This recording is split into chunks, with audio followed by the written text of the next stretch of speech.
With that, I'd like to turn it over to my colleague, House Democratic Leader Donna Lasinski. Thank you. I'm so proud to stand here with my friend, Senator Wayne Schmidt. Unfortunately, they forgot the little box I usually stand on, and the microphone's not moving. I'm not that tall,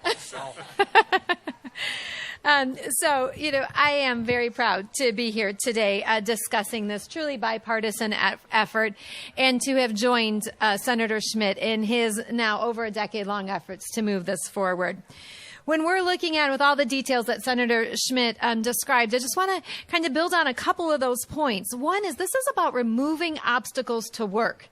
This is a pro-work agenda. We know coming out of the challenging pandemic over the last couple of years, particularly for women, when we've seen, as has been typical for generations, a disproportionate amount of the household work falling on our shoulders, and now you're talking about kids learning at home.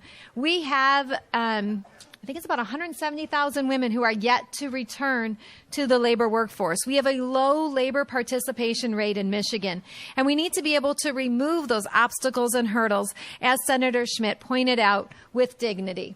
With the ability for a family, with the ability for a working individual to determine, do they need to use that money to better their transportation, to get to work on time, to even be able to get to work?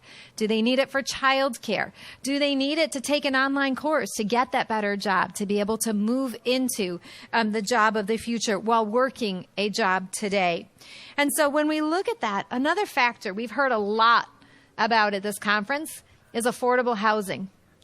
EITC allows a worker who is already housed here in Michigan, who is ready and available to work, but may have an obstacle or a challenge to go to work. And we know that housing is a challenge. So let's take our folks who are already housed and make sure that they're in the labor force as well right now. One of the things that I'm here to do, as always, with my Republican colleagues and others, is to push the envelope a little bit. And I would love to see us approach 60% on this. That's the gauntlet I'm going to throw down.